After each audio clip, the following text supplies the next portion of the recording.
우리가 이제 이번에 볼 챕터는 챕터 6이고 소화 파트. 챕터 5를 한 줄 알고 챕터 6부터 시작을 하는데, 챕터 5는 이제 이거 챕터 6이 끝난 다음에 하기로 하고, 오늘은 챕터 6 소화계통부터 시작을 하도록 할게. 그래서 이 PPT 파일은 자료실에 올려 놓았으니까 그 자료를 다운 받아서 책이랑 이 PPT랑 같이 보면서 이제 강의를 보면 될 것 같아. 그 책은 몇 페이지냐 하면은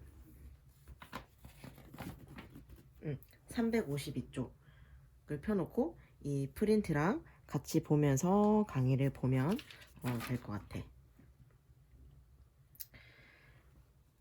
그래서 보면은 자, 우리 몸은 이제 소화계통이 있지. 그래서 소화계통은 이제 음식물을 섭취하고, 그리고 섭취된 음식물에서 영양소를 추출해서 그 나머지 잔여물은 배설을 하는 건데, 소화계통은 크게 5단계로 구성이 되어 있어. 그래서 섭취, 소화, 흡수, 압축, 배변, 이렇게 5단계가 있는데, 섭취는 말 그대로 음식을 이제 우리가 선택적으로 섭취를 하는 거고, 소화는 이제 인체에서 사용할 수 있는 형태가 되도록 이제 음식물을 화학적, 기계적으로 분해하는 거지. 그리고 흡수는 이제 소화관에 있는 상피세포 안에 있는 혈액이라든지 또는 림프내로 영양소 분자를 흡수하는 거고, 압축은 이제 우리가 물을 흡수하고 소화될 수 없는 잔여물들을 대변으로 통합하는 거지. 그리고 배변은 마지막 단계인 대변을 말하는 거야. 그래서 우리 이 소화에도 기계적 소화랑 화학적 소화가 있어.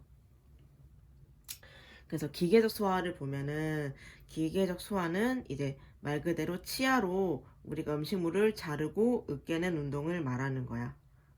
그리고 이제 위와 작은 창자에서의 이제 휘젓는 작용에 의해서 음식물을 작은 입자로 만드는 물리적인 분해 과정이지.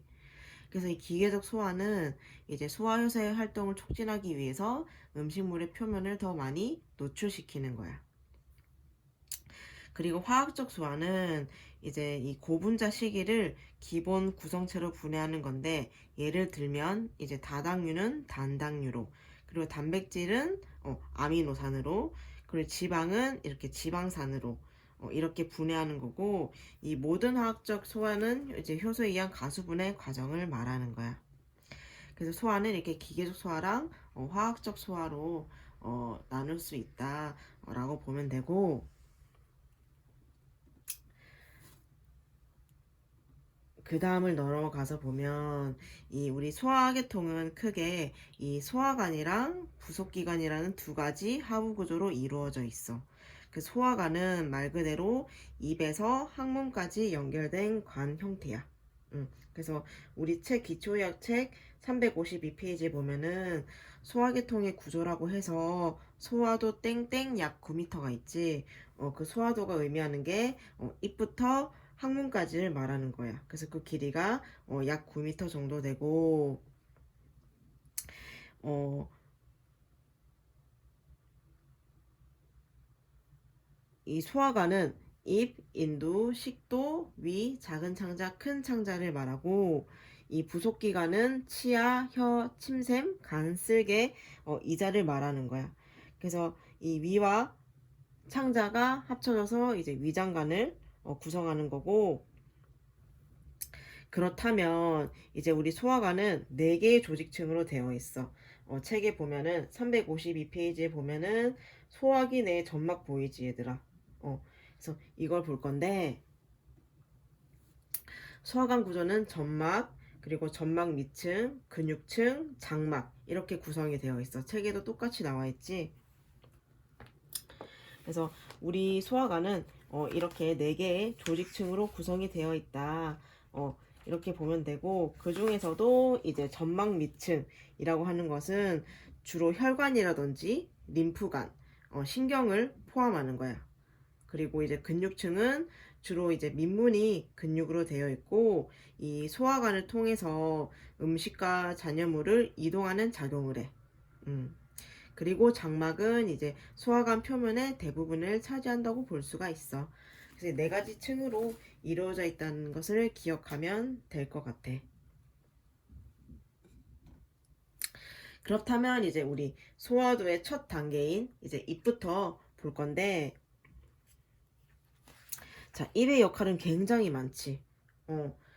음식물을 섭취한다든지 또는 맛을 본다든지, 그리고 저작작용 또는 기계적 화학적 소화작용, 그리고 삼킴작용 또는 말, 그리고 호흡까지를 포함하는 게 입의 기능이지. 그래서 입은 중층평평 상피로 덮여 있고, 그리고 입은 이 양쪽에 있는 볼과 그 입술, 입천장, 혀로 둘러싸여 있어. 그래서 그 중에서도 이제 입술하고 볼은 이제 음식을 보유하며 이제 언어를 표현한다든지, 그리고 우리가 아기 때 젖을 빠는 동작을 포함한 이제 빨기와 불기 등의 동작에 중요한 역할을 하는 거야. 입술하고 볼이. 음. 그 다음은 이제 혀를 볼 건데, 혀는 딱 보기에는 되게 근육질이고 두툼하지만 되게 놀랄 만큼 민첩하고 예민한 기관이야. 딱 생각해보면 머리카락 한 올이 우리 입안에 들어가도 감별을 해낼 수가 있지. 그만큼 되게 혀는 민첩하고 예민한 기관이라고 할 수가 있어. 치아 사이에서 음식을 조절하고 소량의 음식 속에서 머리카락 한 올을 느낄 수 있을 만큼 이제 민감하다.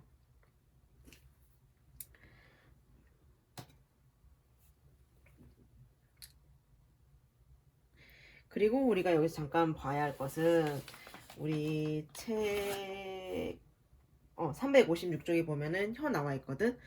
그 중에서도 우리가 짚고 넘어가야 할 게 이제 유두, 유두 부분인데 이 실유두, 버선유두, 입새유두, 성강유두가 있어. 그치? 그래서 357페이지에 보면 실유두는 사상유두라고도 하고 가느다란 원추형의 유두로 혀 표면의 앞쪽 3분의 2에 분포되어 있다. 그래서 그림에서도 보면 실유두가 어디 있는지 볼 수가 있지. 그 다음은 이제 버선유두, 같은 말로 심상유두라고도 하며 얘는 공 모양 또는 버섯 모양의 유두가 얘는 혀의 가장자리에 분포가 되어 있고 혀 표면의 앞쪽에도 드문드문 이제 드문드문 흩어져 있다. 그리고 입새유두는 같은 말로 엽상유두고 얘는 혀의 가쪽면 뒤 부위에 서로 평행하게 앞뒤로 있다 라고 볼 수가 있어. 그리고 성강유두는 이제 유광유두, 흔히 우리가 알고 있는 맛감지, 맛봉오리가 주로 위치하는 부분이야. 그래서 이것 때문에 이제 쓴맛, 신맛, 짠맛, 단맛을 느낄 수가 있는 거지. 그리고 그 밑에 보아야 할 것은 이제 혀의 근육인데 이 혀는 되게 부피에 비해서 많은 근육들을 가지고 있어. 그래서 보면은 총 6가지가 있지. 턱끝혀근, 설골설근, 부척근, 세록근, 가록근, 수직근이 있는데 이것은 혀 속에 있느냐, 혀 바깥에 있느냐로 나뉠 수가 있어. 그래서 혀 속에 들어있는 근육이 4, 5, 6에 있는 세록근, 가록근, 수직근이야. 그리고 혀 바깥에 있는 근육이 이제 턱끝혀근, 설골설근, 부척근이야. 음. 그래서 이러한 근육들이 있다 라고 보면 될 것 같고, 그래서 뒤에 보면은 이제 실유두, 버선유두, 입새유두, 송강유두에 대한 설명이 나와 있으니까 이거는 한 번씩 보면 될 것 같아. 그래서 지금 일일이 하나하나 자세하게 짚고 가기에는 3학년일 때는 그거는 아닌 것 같고, 왜냐하면 이미 다 배웠던 내용이기 때문에 새로 익힌다기보다는 우리가 익혔던 걸 까먹었을 거 아니야. 그래서 이걸 보면서 다시 기억을 떠올리면서 너네가 스스로 학습을 해야 될 것 같아. 그래서 정말 세세하게는 못할 것 같고 그래도 크게 보고는 같이 넘어가도록 할게. 그래서 여기는 유두에 대한 설명이고, 그 다음을 보면 이제 우리가 입천장, 입천장이 있는데 입천장은 코와 입안을 분리하는 역할을 해. 그래서 음식을 씹는 동안 호흡을 할 수 있게 하는 역할을 하고 있지. 그래서 그 다음은 우리가 보아할 것은 치아인데, 치아는 이제 집합적으로 치열이라고도 하지. 그래서 치아는 이제 씹기에도 관여를 하고, 또는 음식물을 씹고 이제 작은 조각으로 부수어서 음식물이 쉽게 삼켜지도록 하기도 하고, 그리고 소화 효소가 작용하는 표면적을 넓혀서 화학적 소화를 빠르게 하지. 그래서 우리 총 치아 개수가 몇 개니 얘들아? 354페이지에 보면 우리 치아 개수가 나와 있어. 32개로 나와 있지. 그래서 보통 아래턱뼈 하악골 쪽에 16개, 그리고 위턱뼈 상악골 쪽에 16개 라고 할 수가 있어. 그래서 성인의 경우 대체로 32개의 치아로 앞니, 송곳니, 작은 어금니, 큰 어금니 순으로 이게 되어 있는 거야. 그래서 제일 큰 어금니를 우리가 알고 있는 사랑니라고도 하는 거지. 그래서 보통 7살 때 치아 가리를 한다라고 볼 수가 있어. 그래서 치아의 분류를 보면 이제 앞니라고 나와 있지. 얘들아 354쪽에. 그래서 앞니 또는 문치라고 하고 얘는 전치라고도 해. 앞에 있기 때문에 앞전자를 써서 전치라고도 하고 얘는 끌 모양으로 자르거나 씹는 데 쓰인다. 이 끌 모양이 우리가 옛날 조선시대 때 농기구 중에 하나가 이렇게 앞니처럼 둥글게 생겼었나 봐. 그래서 그걸 끌이라고 했거든. 그래서 그 끌 모양으로 자르거나 씹는 데 쓰인다고 해. 이 앞니는. 그리고 옆에 가서 송곳니는 견치라고도 하고 얘는 뾰족하고 찢는 데 사용을 한다. 그리고 작은 어금니는 소고치라고도 하지. 얘는 음식물을 가는 데 사용하고 두 개의 뾰족한 끝과 하나 또는 두 개의 치아뿌리와 치아관을 가지고 있다. 그리고 큰 어금니는 대구치라고도 해. 그래서 얘는 연마, 즉 표면을 매끄럽게 하고 분쇄작용을 한다. 그래서 아까도 말했듯이 제3 큰 어금니는 사랑니라고 하고 약간 잦다. 그리고 마지막이 전니. 전니는 총 20개이지. 그래서 개수를 잘 알아줘야 돼 얘들아. 32개랑 20개랑 헷갈리지 않게. 그래서 소화기 치아로 유아기에 나타나고 6세에서 21세 사이에 빠지게 된다. 그래서 계승 치아는 32개이며 성인 치아로서 6세에서 21세 사이에 전니와 대치가 된다. 그래서 그렇다면 우리가 이제 치아의 구성이 있지 얘들아. 밑에 보면 치아의 구성이 있는데 치아는 이제 사기질, 시멘트질, 상아질, 치아 속질, 치아 주위 인대가 있어. 그래서 사기질을 보면은 얘는 여기에는 신경이 없어. 그래서 우리가 충치가 생겨도 통증을 느끼지 못해. 여기 그림을 잠깐 보면 사기질이 맨 윗부분이지. 그래서 저기에는 신경이 없기 때문에 충치가 생겨도 우리가 이때는 충치가 생겼다라는 걸 인지를 잘 못해. 그리고 그 다음이 시멘트질인데 시멘트질은 우리 가장 단단하고 치아의 바깥층을 이루는 부분이야. 그 여기는 혈관이 없는 게 특징이고 우리가 충치가 생겨서 통증을 느끼기 시작하는 게 이 상아질. 저기 그림에 보면 상아질 보이지 얘들아. 저기에 충치가 생겼을 때 우리가 치통이 시작되는 거야. 그리고 이제 그 밑에 보면 치아 속질. 얘는 상아질 속에 있는 치아 속질 안에 있다. 그래서 얘는 신경섬유와 혈관이 분포되어 있다. 그렇기 때문에 위에서 말했듯이 상아질에 충치가 생기면 치통이 생기기 시작한다. 라고 볼 수가 있어. 그래서 마지막 뒤에 보면은 이제 잇몸. 잇몸은 치은이라고도 하지. 그래서 잇몸을 보면은 입안에서 점막 질환이 잘 일어나는 곳으로 입안 위생의 중요한 부분이다. 그래서 잇몸은 이렇게 치관이랑 치근으로 나뉠 수가 있어 얘들아. 이 치아 영역은 이제 잇몸의 관계에 의해서 정의가 되는데 치아 머리가 우리가 흔히 말하는 잇몸의 윗부분. 뒤에 사진 보면 치관 보이지 얘들아. 여기 잇몸이 있으면 잇몸 윗부분으로 드러난 부분을 치관이라고 하고 그리고 이제 그 밑이 잇몸의 아랫부분을 치근, 치아 뿌리라고 할 수가 있다. 그래서 대부분의 치아 머리 안쪽은 사기질로 되어 있고 치아 뿌리는 시멘트질로 덮인 상아질이라는 단단한 노란색 조직으로 이제 이루어져 있어.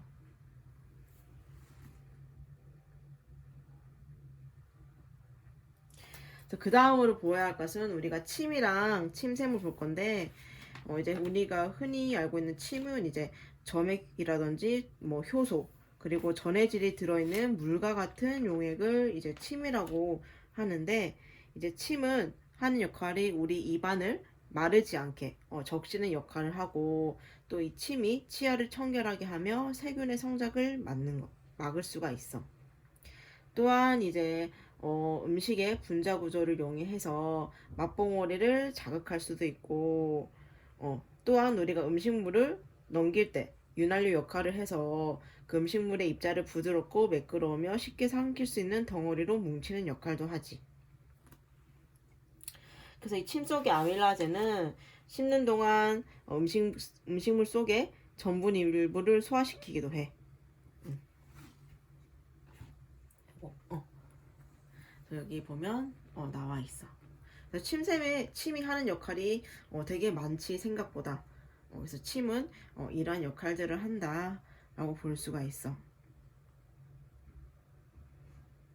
또한 이제 침의 일부는 이제 혀라든지 입술, 입천장에 분포한 샘 조직에서 생성이 되지만 대부분은 입안 외부에 있는 새쌍의 침샘에서 나오는 거야.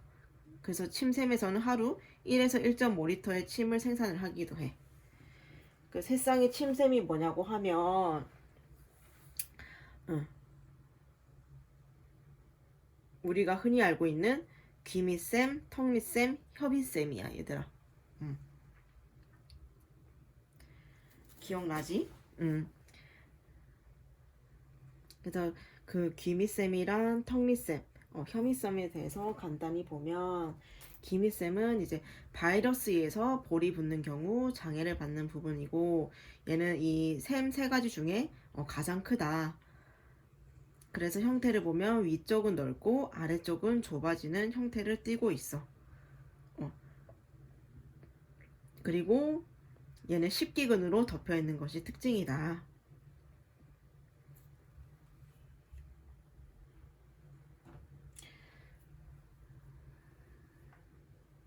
그 다음이 이제 아래턱샘. 아래턱샘은 이제 아래턱뼈 몸통이 바로 밑 입안의 바닥에 위치한다. 그래서 우리가 아래턱뼈 있지. 그 아래턱뼈 중에 바로 밑 입안의 바닥에 위치를 하고 있다. 그래서 그림에 보면은 여기 있지. 그리고 아까 좀 전에 말했던 기미쌤은 위는 밑으로 갈수록 이렇게 가늘어진다고 했지. 그래서 저 모양을 좀 더 보면 되고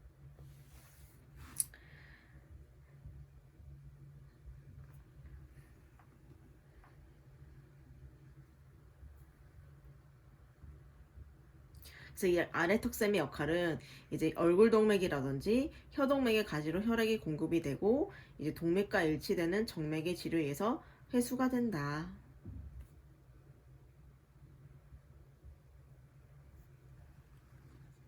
그 다음이 혀 밑샘. 같은 말로 설화선이고 얘는 혀 밑에 존재하고 이 세 개의 침샘 중에서 가장 작아. 아까 가장 큰 거는 기밑샘이었고 이 혀 밑샘은 가장 작다. 그래서 거의 점액성 분비물로 장액 분비세포를 덮은 점액관을 만든다. 그래서 우리 세 개 있다는 것을 기억하면 될 것 같고 그 다음이 우리가 이제 봐야 할 것이 인두. 인두는 이제 우리 책으로 보면 359페이지에 나와 있어. 그래서 인두는 이제 입안과 식도를 연결하는 거야. 그래서 코안과 후드를 연결하는 깔때기 모양의 근육이야. 그래서 이 인두는 소화기관과 호흡기관이 교차하는 지점이라고도 할 수가 있어. 왜냐하면 인두가 얘들아 세 종류가 있지. 코인두, 입인두, 후두인두. 그렇기 때문에 얘는 소화기관과 호흡기관이 교차하는 지점이다. 그래서 얘는 약 13cm 정도의 근육성 관으로 소화계와 호흡계 모두 관여를 하고 코인두, 입인두, 후두인두로 구분이 된다.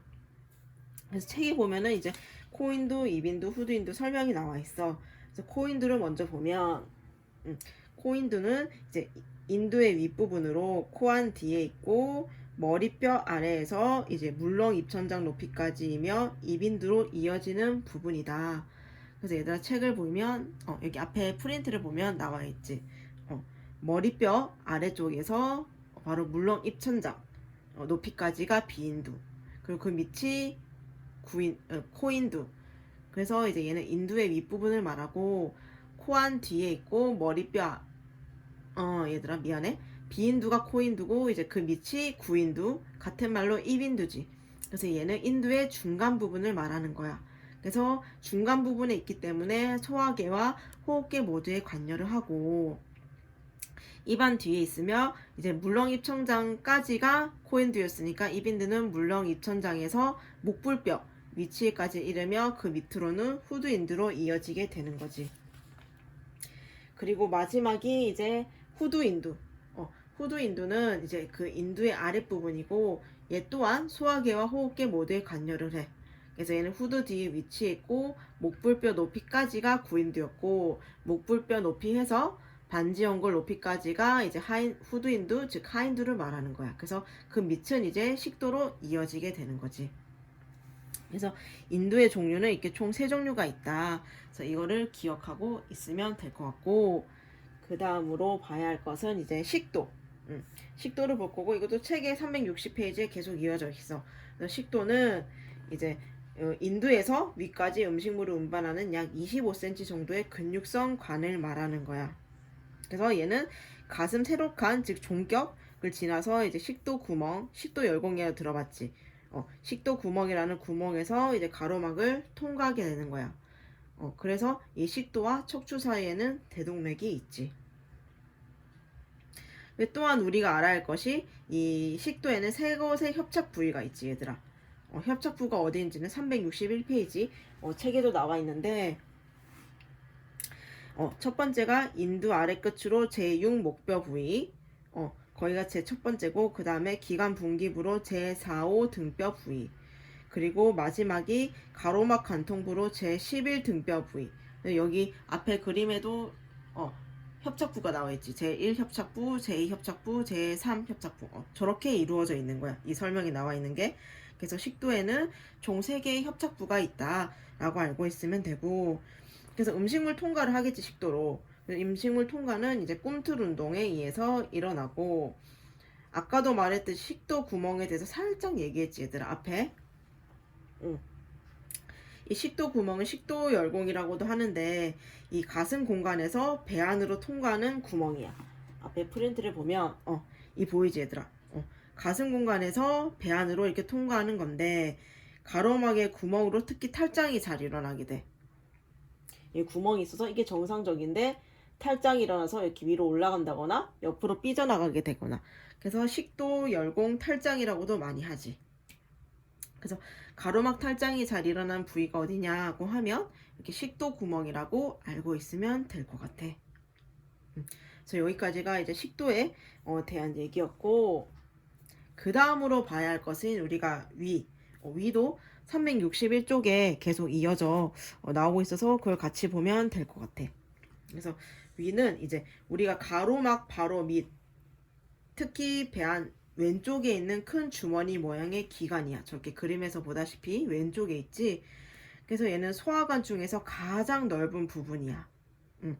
그리고 얘는 J자 모양으로 되어 있다고 해 위가. 그래서 양 용적은 1리터 정도 된다고 해. 그래서 우리는 위는 또 4가지 부위로 나뉠 수가 있어. 첫 번째가 저기 들문 부위, 즉 분문 부위가 들문이거든. 저기가 식도에서 위로 연결되는 부분. 첫 번째 들문 부위. 그 두 번째가 위저 보이지? 저희가 위 바닥이거든. 두 번째가 이제 위 바닥. 그리고 세 번째가 위 체부. 얘는 몸통을 말하는 거지. 그리고 네 번째가 유문부. 제가 날문부거든. 쟤는 위에서 작은 창자로 연결되는 부분이야. 그래서 들문은 식도에서 위로 연결되고 날문, 유문은 위에서 작은 창자로 연결되는 부분이야. 그래서 예를 들어 위에서 작은 창자로 연결되는 부분은 위 부위 중에 어디인가 하면 너네가 날문 또는 유문을 선택하면 돼. 그리고 식도에서 위로 연결되는 부분은 어디인가 하면은 이제 들문 또는 분문부라고 너네가 알고 있으면 될 것 같아. 그래서 위는 총 이렇게 4개 부위로 나뉠 수가 있다. 그래서 또 위에서 봐야 할 것이 이제 우리가 위샘인데 위벽에 보면은 위벽에는 위샘이 있어. 그래서 그 위샘에는 벽세포, 으뜸세포, 점액목세포 등이 있는데 우리가 위샘에서는 위액을 하루에 2에서 3리터씩 생성을 하게 돼.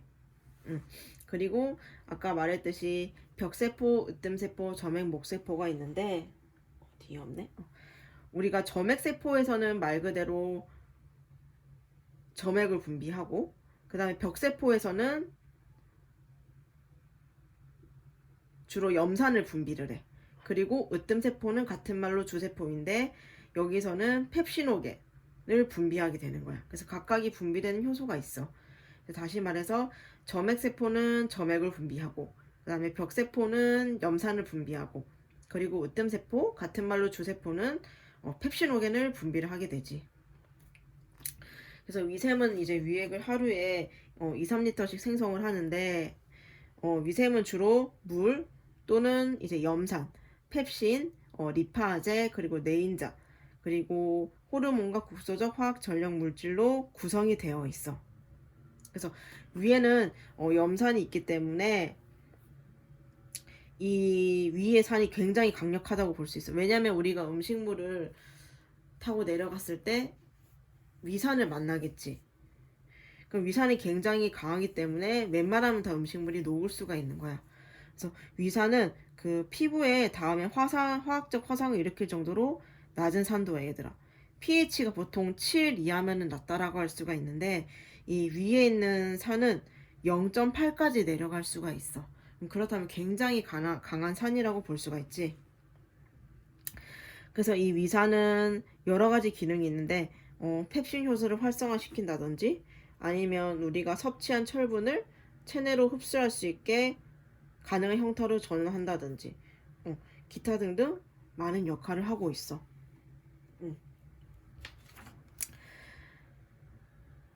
그래서 그 다음을 넘어가면 위는 이제 운동을 하겠지, 얘들아. 음식물을 이렇게 소화시키려면. 그래서 위 운동은 주로 꿈틀 운동에 의해서 일어나거든.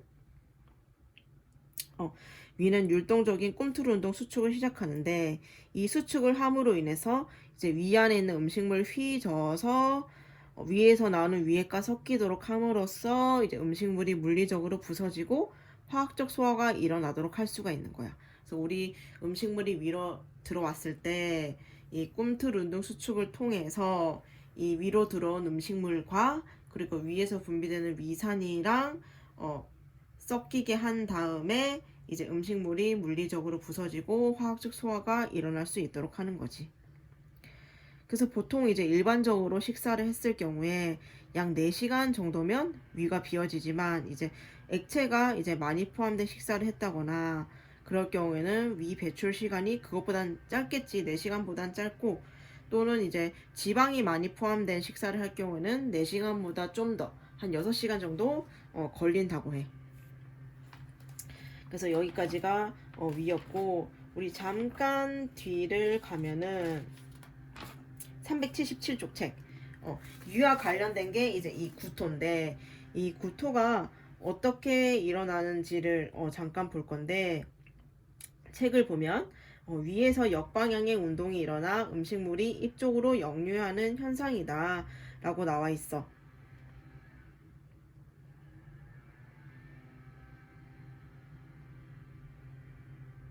그래서 구토 과정이 아까 위에 그 유문이 수축하는 거지. 유문이 뭐였니 얘들아? 12지장하고 연결되는 부분이었지. 그러니까 들문과 날문이 있는데 날문이 수축함으로 인해서 장과 연결된 통로가 막히는 거야. 그렇고 위에 들문, 즉 분부는 열리게 되는 거지. 그럼 어떻게 되겠니 얘들아? 그 음식물이 통과를 하지 못하고 반사적으로 위로 다시 솟구치게 되겠지. 그러면서 이제 구토가 일어나는 거야. 그래서 첫 번째도 나와 있지. 위에서의 역방향의 운동이 일어나 음식물이 입 쪽으로 역류하는 현상이다. 그래서 원인에는 이제 인두 점막이라든지 위점막 또는 샘창자 점막에 대한 강한 자극이 일어났을 때, 그 경우가 이제 뭐 배멀미라든지 차멀미 또는 이제 기타 중독이 이제 예를 들어 일산화탄소 중독 일어났을 때 이제 구토가 일어날 수가 있다. 그리고 구토 중추가 직접 자극이 될 때 일어날 수가 있다. 이게 뭐라면 머리에 외상이 났을 때, 구토 중추가 뇌의 한 부분이, 우리 얘들아 연수 알고 있지? 연수가 구토 중추거든. 그래서 머리를 심하게 부딪혔을 때도 구토가 발생을 할 수가 있어. 그래서 과다하게 구토가 됐을 때는 이제 혈액 속의 유리수소 농도를 감소시켜 혈액의 pH가 증가하고 또는 산염기 평형까지 깨질 수가 있다라고 볼 수가 있어. 그래서 구토를 일으키는 질환도 있는데, 그 질환에는 이제 뭐 위염이라든지, 대부분 위와 관련돼 있지, 위궤양이라든지 위암 등이 이제 구토를 유발할 수가 있다. 그래서 구토에 대해서도 잠깐 했고, 그 다음에 우리가 또 봐야 할 부분이 간. 간이고, 얘는 책에 385쪽에 이제 간에 대한 설명이 나와 있어.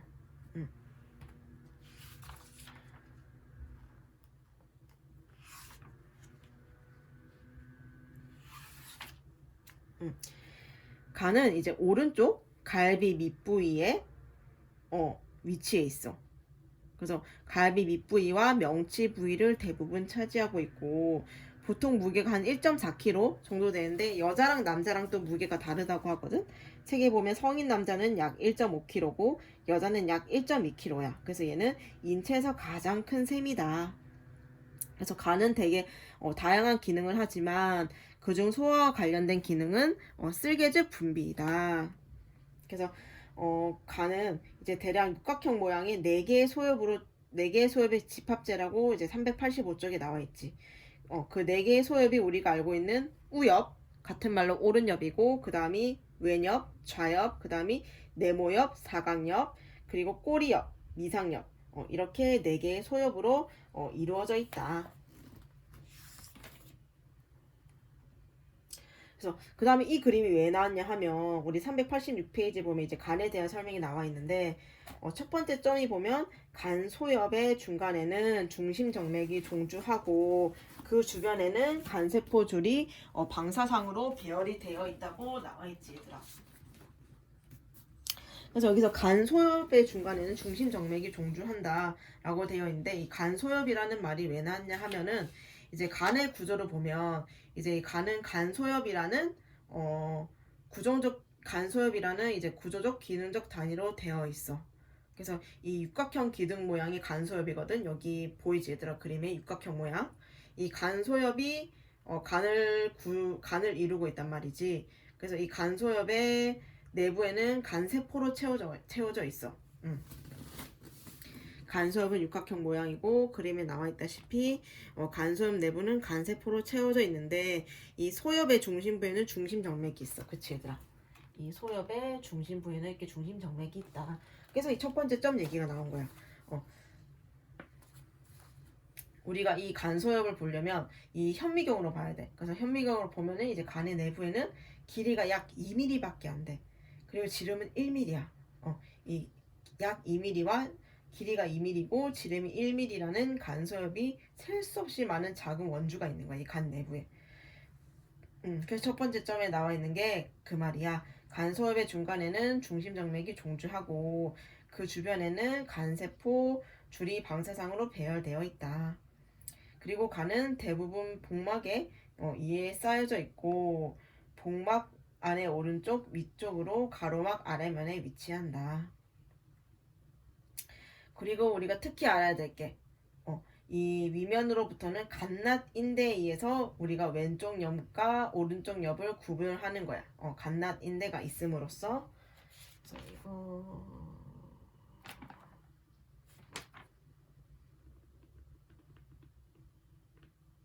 우리 385페이지에 보면 첫 번째 그림이지 얘들아. 잘 보일지 모르겠는데, 이 첫 번째 그림 보이니 이거? 여기 보면은 낫인대라고 있어. 이게 갓낫인대거든. 이거에 의해서 이제 오른쪽이랑 이렇게 왼쪽으로 나뉠 수가 있는 거야. 그래서 이 말이 그 말인 거고.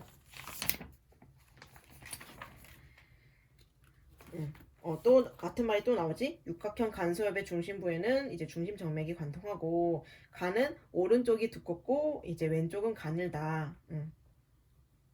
그리고 간에도 혈관이 있어 얘들아, 그치? 그래서 간으로 출입하는 혈관은 총 세 종류가 있어. 고유간동맥, 문맥, 간정맥이다. 그래서 간은 문맥과 간동맥으로부터 혈액을 받고 간정맥을 통해서 아랫대 정맥으로 혈액을 보내게 되는 거지. 그래서 이 고유간동맥은 간세포의 영양혈관이고, 그리고 문맥은 배안 속에 있는 여러 장기에서 오는 혈액을 간 속으로 보내고 혈액의 정화나 당원질의 생성 또는 처리 등을 담당하는 기능혈관이다 라고 이렇게 알고 있으면 될 것 같아.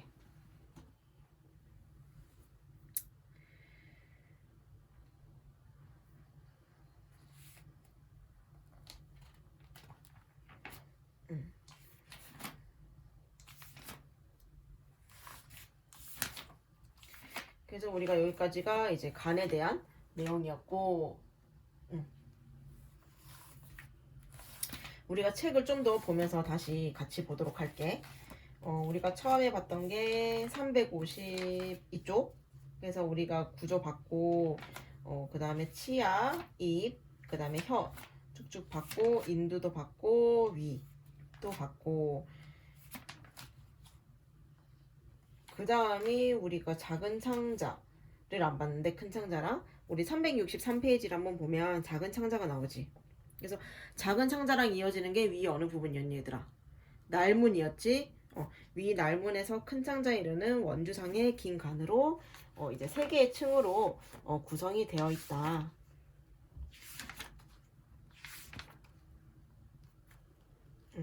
그래서 이 작은 창자는 위와 간 아래에 있는 배 안의 대부분을 차지하는 꼬여있는 관이라고 할 수가 있어. 그래서 이 우리 작은 창자는 샘창자, 빈창자, 돌창자 이렇게 나뉠 수가 있지. 첫 번째 샘창자가 길이가 약 한 25cm에 해당하는 작은 창자의 첫 부분이야. 그래서 위에 날문관에 이어서 시작을 하는 거고, 이 12지장이 왜 12지장이라면 이 길이를 의미한다고 해. 12지장의 명칭이. 그래서 그 길이가 대략 12개의 손가락의 넓이와 같다는 데서 유래를 했어. 그렇기 때문에 12지장이라고 하는 거거든. 그래서 이 샘창자의 대부분은 복막 뒤에 위치를 하고 있어.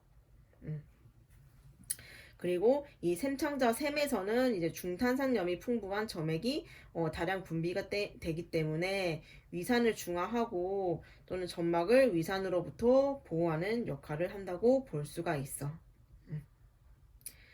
그리고 그 다음이 이제 빈창자 공장인데 얘는 이제 샘창자에 이어져 있으며 작은 창자 전체의 40% 정도를 차지한다고 해.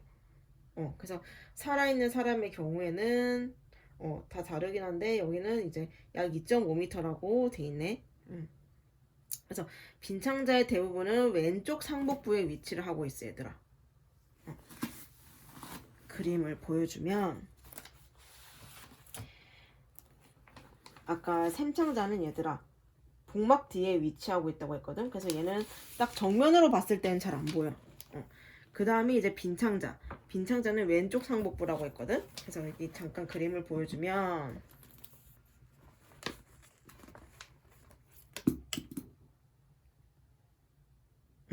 이 보라색이 빈창자거든. 그치? 왼쪽 중에서도 이게 4분역을 봤을 때 왼쪽에서도 위쪽에 위치하고 있는 걸 볼 수가 있어. 그래서 빈창자는 왼쪽 상복부에 위치를 하고 이 빈창자는 벽은 상대적으로 두꺼운 근육으로 되어 있어. 그래서 혈액 공급이 풍부해서 붉은색을 띠게 되는 거지. 그래서 대부분의 소화라든지 영양소의 흡수는 이 빈창자에서 이루어진다고 볼 수가 있어. 그래서 그 다음 마지막이 이제 돌창자 회장인데 아까 빈창자가 작은 창자의 40%를 차지한다고 했지. 이 돌창자는 작은 창자의 마지막 60%를 형성한다고 할 수가 있어. 그래서 얘는 오른쪽 하복부에 위치를 하게 되는 거지. 그래서 오른쪽 하복부. 그래서 왼쪽 상복부는 빈창자, 오른쪽 하복부는 이제 돌창자가 위치를 하고 있다. 아까 좀 전에 말했듯이 빈 창자는 벽이 상대적으로 두꺼운 근육으로 되어 있어서 혈액도 풍부하다고 했지. 하지만 돌창자는 벽이 얇고 근육도 적고 혈관 분포가 적기 때문에 참백한 분홍색을 띠고 있는 것이 특징이야. 그리고 또 하나 알아야 될 것이 피혈판이라고 있어, 얘들아. 림프 소절. 이 돌창자에는 이제 피혈판이라는 림프 소절이 있다. 그래서 큰 창자와 가까워질수록 점점 크기가 커진다라고 할 수가 있어. 그리고 또 하나 알아야 할 것. 책에 보면 뒤에 364쪽에 보면은 얘들아 피혈판 나와 있지. 아까 돌창자에 피혈판이 있다고 했는데 좀 두 번째 보면 조직적으로 구분 피혈판이라고 되어 있어. 그래서 얘가 장티푸스라든지 창자 결핵 때 이제 심한 병변을 일으키며 임상적으로도 중요하다라고 볼 수가 있어. 그리고 또 하나 그 다음 점을 보면 작은 창자의 점막에는 리비킨시오나라고 불리는 특히 대롱생 구조를 가진 소화액선이 있어서 이것을 창자샘이라고 하는데 하루에 3000ml 정도의 창자액을 분비한다. 리비킨시오나라는 것도 기억을 하고 있으면 되고, 그 다음으로 보아야 할 것은 큰 창자. 큰 창자고 얘는 길이가 약 1.5m, 그리고 직경이 7cm 정도 되는 굵은 관로 된 기관을 말하는 거야.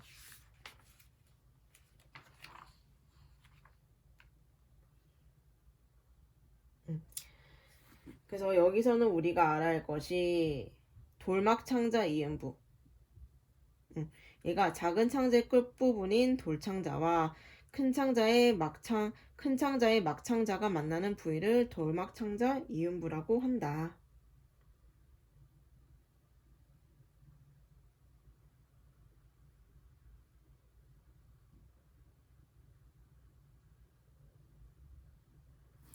우리가 큰 창자에서 또 봐야 할 것은 맹장이지, 얘들아. 막창자와 막창자 꼬리, 맹장이랑 충수. 그래서 이 막창자는 큰 창자의 첫 부분에 있는 거야.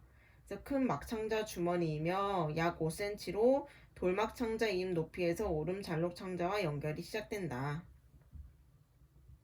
그래서 막창자 이 꼬리벽에는 많은 림프 소절이 있는데 충수염 진단 부위로 몇 번이 점이라고 할 수가 있다.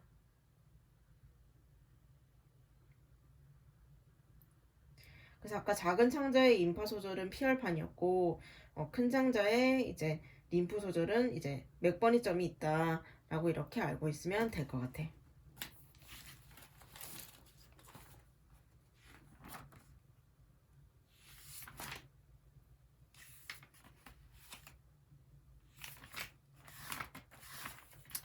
여기까지였고 그 뒤에 이제 넘어가서 368페이지에 보면은 이제 소화계통의 기능이 나오는데 이것도 다 아까 했던 내용들이고 오른쪽으로 가서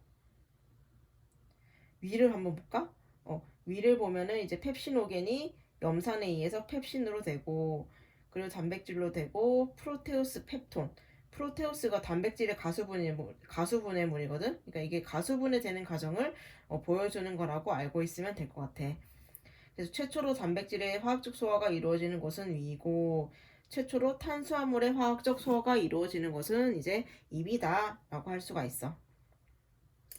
소화 과정을 보면 위에서 단백질의 소화가 최초로 이루어지고 위액 분비 촉진 호르몬은 이제 가스트린이다. 그래서 아까도 말했듯이 이제 하루에 2, 3리터의 위액을 분비한다.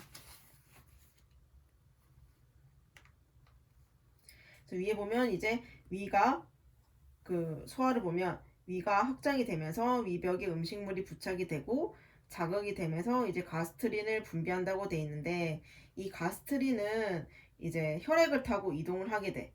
그래서 이제 각각 다른 장기들로 가는데 위에서는 이제 가스트린이 위산을 분비하고 위운동과 위점막 세포 성장을 촉진하는 역할을 하게 되는 거고 이 가스트린이 혈액을 타고 이자 쪽으로 가면은 이제 이자액 생산을 촉진하게 되는 거야.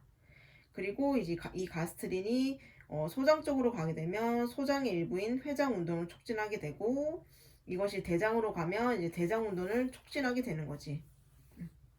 그래서 가스트린은 이제 많은 역할을 한다라고 볼 수가 있어.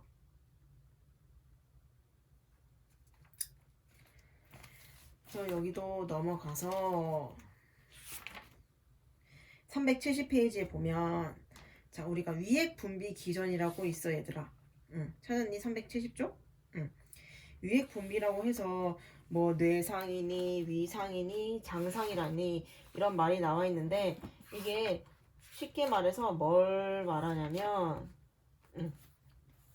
이 위 분비라든지 이 위 운동은 그 기능이 뇌에 의해서 조절이 되는지 또는 위 자체에서 조절이 되는지 또는 작은 창자에 의해서 조절이 되는지에 따라서 이렇게 나뉘는 거야. 그래서 그 기능이 뇌에 의해서 조절이 되면은 뇌상이고 위 자체에 조절이 되면 위상이고 작은 창자에 의해서 조절이 되면은 장상이야.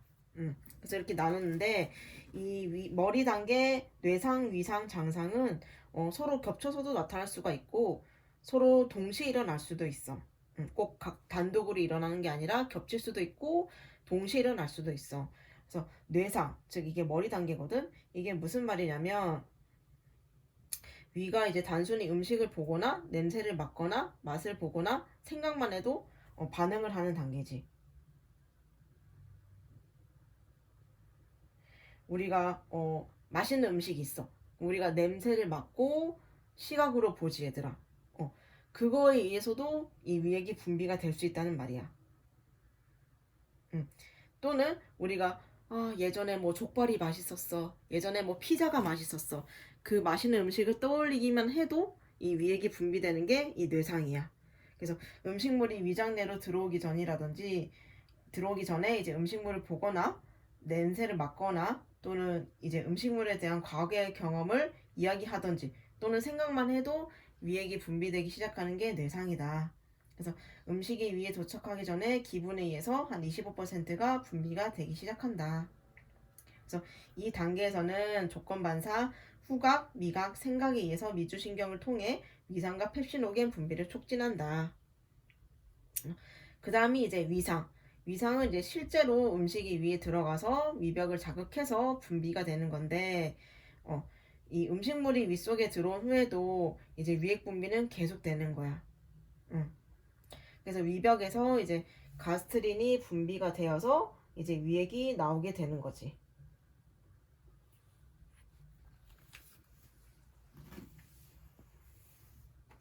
그 다음이 이제 장상인데, 장상은 12지장에 미즈백이 들어가면 일어나고 세크레틴 분비에 의한 펩시노겐의 분비가 증가한다. 이 말은 미즈백이 그 음식물이 위에서 소화가 되면서 생성되는 거거든. 그러니까 음식물이 위에서 소화가 되면서 생성된 게 샘창자로 들어가면은 일어나게 되는 거지. 그래서 세크레틴의 분비에 의한 펩시노겐의 분비가 증가한다. 이 세크레틴이라고 하는 것이 이제 이자액이나 쓸개즙의 분비를 촉진하는 단백질 호르몬이라고 할 수가 있지. 그래서 여기까지가 이제 위액 분비 기전이었어. 쉽게 말해서 얘들아, 뇌상은 내가 그 음식을 냄새를 맡기만 해도 그 맛있었던 걸 기억을 떠올리기만 해도 위액이 나오는 거고, 위상은 실제로 음식물이 이제 윗속으로 들어왔을 때 그 음식물이 위벽을 자극해서 이제 위액이 분비되는 거고, 장상은 이제 위에서 이제 음식물이 소화가 되어서 생성된 그 미즙이 장으로 흘러 들어갔을 때 그 장액이 생기는 게 장상이다. 그래서 이 세 가지 기전에 의해서 조절이 된다라고 할 수가 있어. 그래서 그 밑에 보아할 것이 위의 운동인데, 위의 운동은 이제 위 내용물이 들어있지 않은 상태에서도 수축 운동이 일어나는 거야. 그래서 아까도 말했지, 위에서는 꿈틀 운동이 일어난다고. 그래서 밑에 보면 꿈틀 운동이 나와 있어.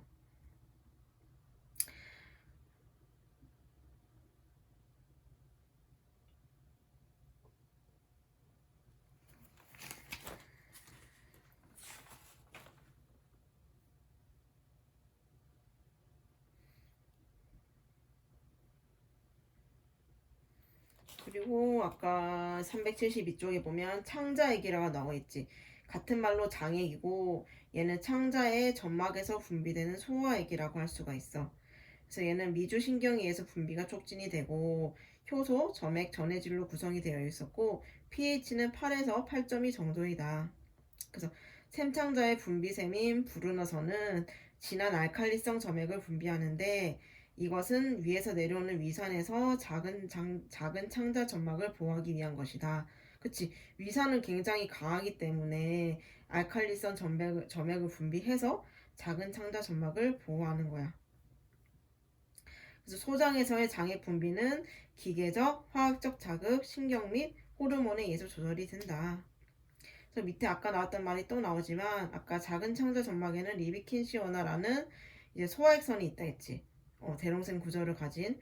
그래서 이것이 창자샘이라고 하는데 이것 때문에 하루에 3000ml 정도의 창자액을 분비한다라고 할 수가 있다.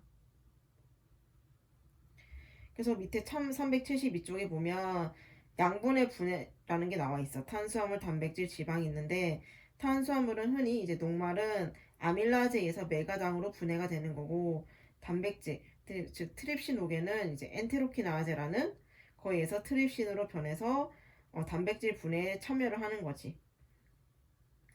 그래서 이 트립신은 펩톤을 폴리펩타이드로, 그 이랩신은 아미노산으로 이제 분해할 수 있게 도와주는 거야. 그리고 지방은 이제 리파제에서 지방산이랑 글리세린이랑 이제 분해가 된다라고 볼 수가 있어.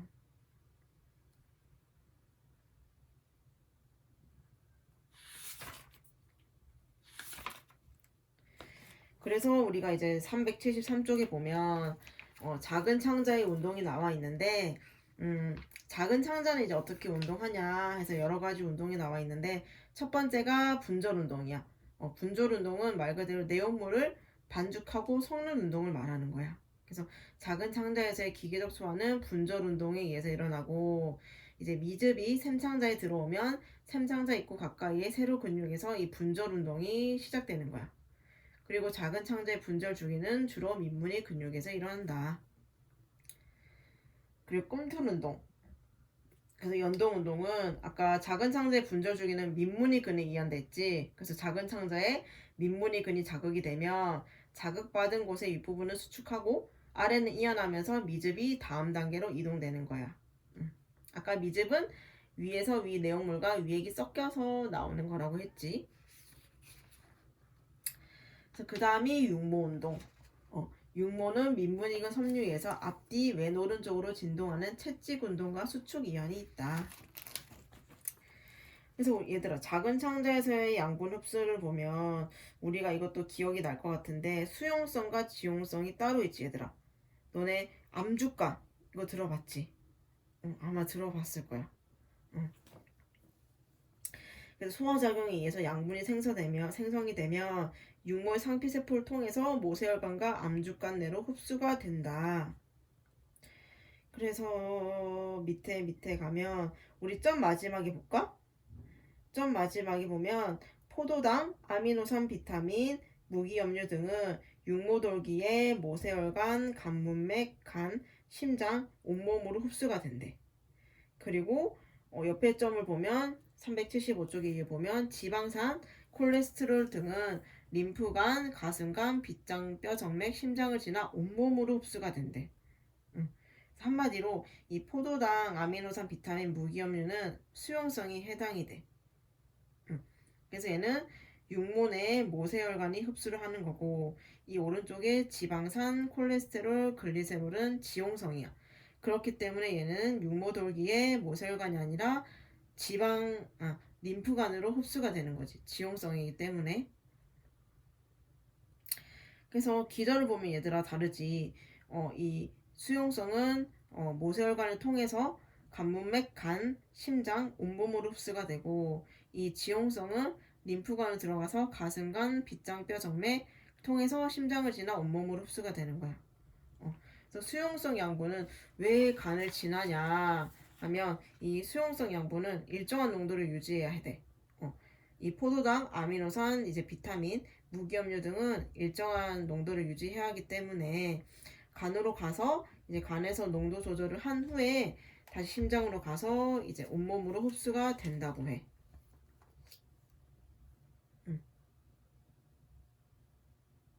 그래서 작은 창자가 되게 중요하지 얘들아.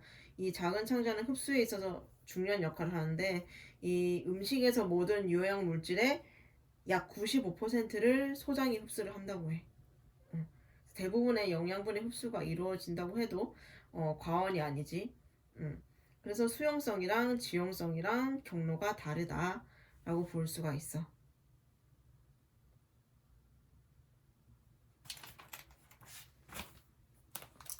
그 다음에 이제 375쪽에 밑에 보면 큰 창자. 이제 큰 창자는 소화 시스템의 마지막 주요 부분이라고 할 수가 있어. 얘도 약 1.5mm 정도 되고, 첫 번째 점을 보면 창자 내에 세균이 부패시키고 남은 것을 배설한다. 그게 즉 대변이지, 얘들아. 그래서 이 큰 창자에는 세균이 작용을 하는데, 이 큰 창자에는 약 700종 이상의 세균이 서식을 하면서 인체에 유용한 여러 물질을 합성해서 만든다고 해. 세균이 다 해로운 게 아니라 이로운 세균이 있고 해로운 세균이 있지. 총 700종 이상이 있고, 밑에 보면 우리가 창자 내의 세균이 부패시키고 남은 것을 배설하는 게 대변이고, 폐기물이라든지 우리 장 속에 있는 폐기물 또는 소화되지 않은 음식의 발효가 수행됐을 때 나오는 게 방기라고 할 수가 있어. 그래서 큰 창자는 이제 소화 시스템의 마지막 부분이다. 그래서 뒤에 376쪽에 보면 이제 비타민에 대한 얘기가 나오는데, 비타민은 극히 소량으로도 충분하지만 부족하면 결핍증이 나타난다. 그래서 얘도 지용성이랑 수용성으로 나뉠 수가 있어.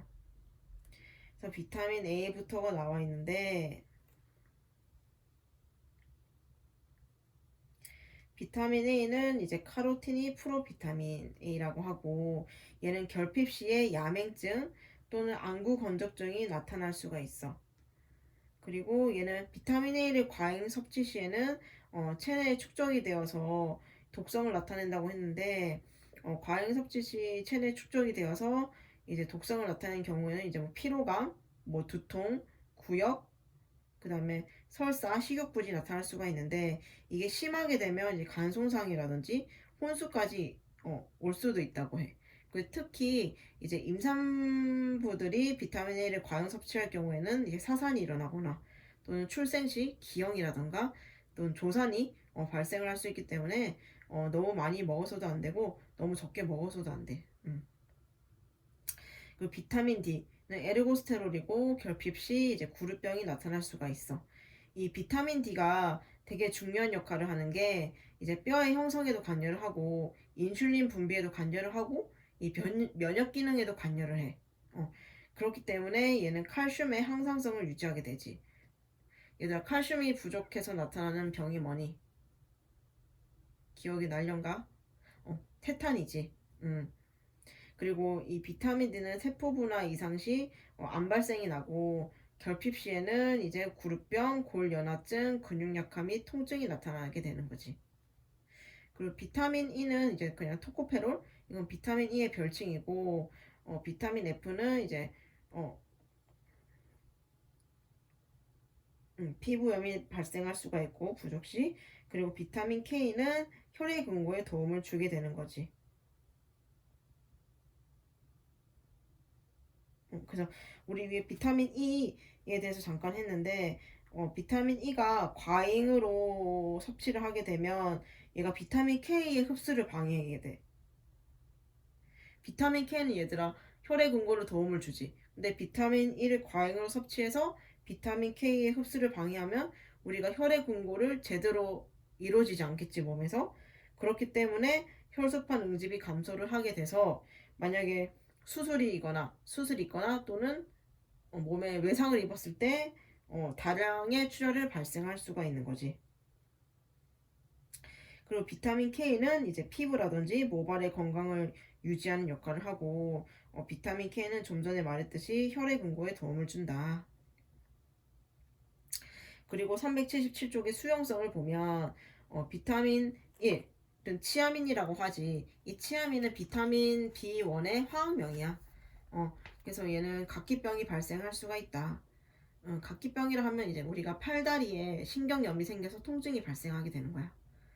그리고 비타민 2, 리보플라빈, 얘도 비타민 B2의 화학명이고, 얘는 발육부진이라든지 얘는 이스트, 특히 효모에 많이 존재를 한다.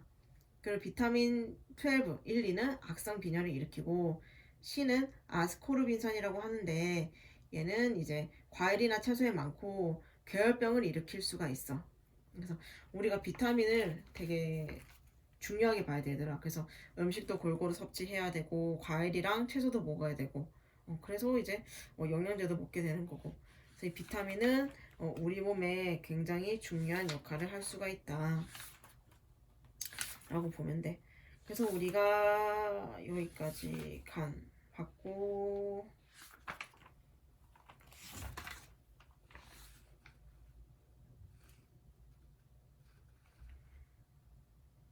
그 다음으로 봐야 할 것이 386쪽 한번 볼까?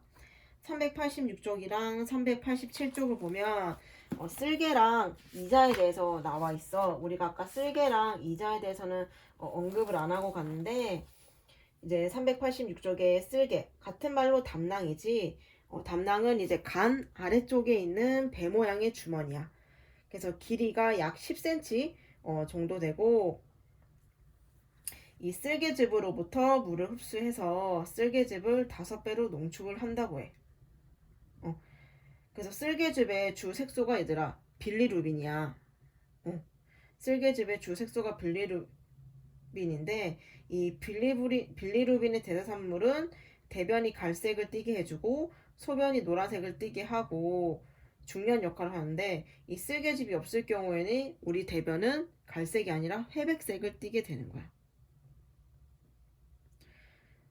그래서 이 쓸개즙이 중요한 역할을 한다라고 볼 수가 있어. 그래서 또한 이 쓸개즙산은 콜레스테롤부터 합성된 스테로이드의 지방의 소화와 흡수를 도와. 그래서 이제 쓸개즙의 다른 성분은 노폐물로 대변을 통해서 배설이 되는데 이 노폐물이 과도하게 농축이 되면 우리가 흔히 들었던 담석이 되는 거지.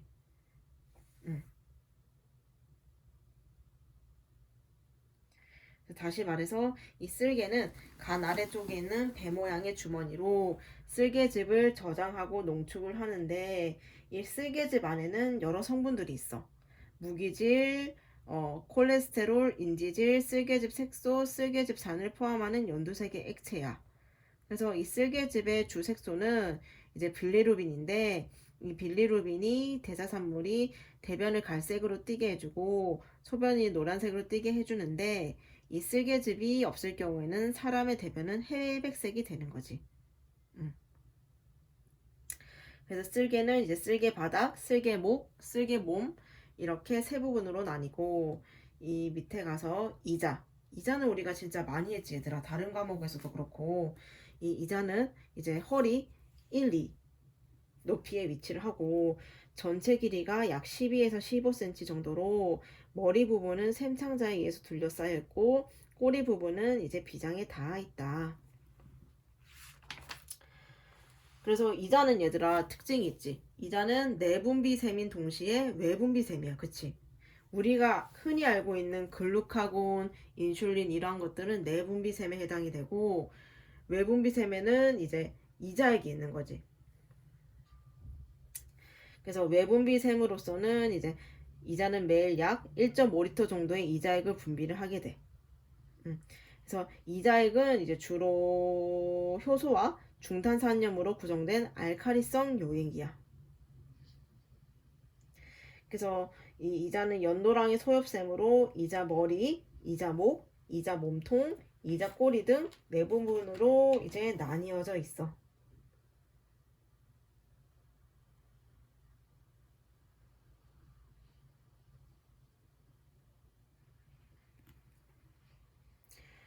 그래서 좀 전에 말했듯이 쓸개에서도 그 담낭에서도 쓸개즙이 분비가 되고 이자에서도 이자액이 분비가 된다고 했는데 이 이자액과 쓸개즙은 지속적으로 분비되는 것이 아니라 필요할 때만 분비가 되는 거야.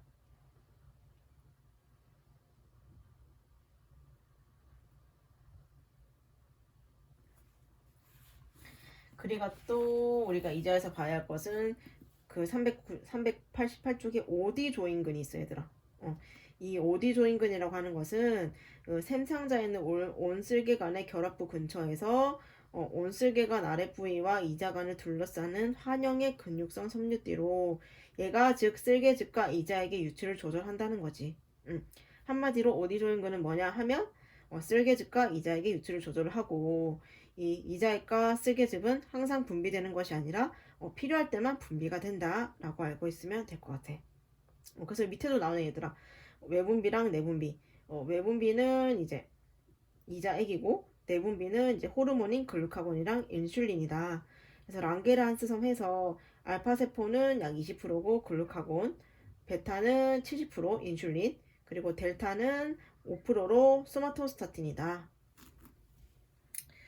그래서 여기까지가 이제 이자였고 우리 389쪽에 간 얘들아 이거는 이제 한 번씩 쭉 보면 될 것 같아. 간의 기능이 엄청 나와 있지. 간은 에너지 공급도 하고 단백질 합성도 하고 비타민 저장도 하고 헤파린 생산도 하고 해독 작용도 하고 글리코겐 단백질 비타민 철도 저장을 한다. 앞에 나왔던 내용이 있어서 이것도 패스하고 자 쓸개도 아까 좀 전에 봤지. 쓸개의 성분은 담질산염이 가장 많이 함유되어 있다.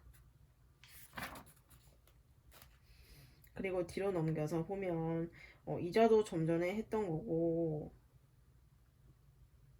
아까 얘들아 외분비샘에서는 이자액이 분비된다고 했지. 이자에서 그러면 이자액 외분비샘에서 나오는 이자액 내에 소화효소는 뭐가 있을까?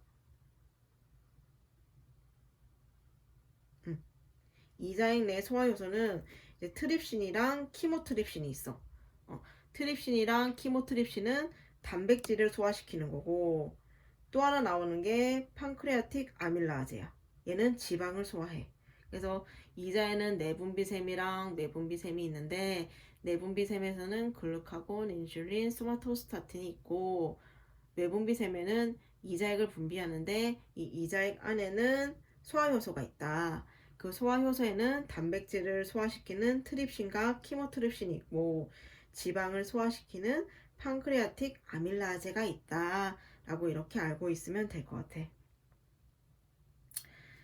그래서 얘들 이렇게 있고 그래서 탄수화물, 단백질, 지방, 분해 효소를 생산 분비하는 곳은 이자의 외분비샘이라고 알고 있으면 될 것 같아. 그것은 391쪽 맨 마지막 점에 나와 있으니까 다시 한 번 더 읽어보면 될 것 같아. 그래서 여기까지가 얘들아 소화계통은 끝이고 우리가 또 봐야 할 것은 그 병태생리 안 했거든. 378쪽에 소화계통의 병태생리랑 392쪽에 소화계통 부속기관의 병태생리가 있어. 이거는 다음 영상에서 마저 하도록 할게.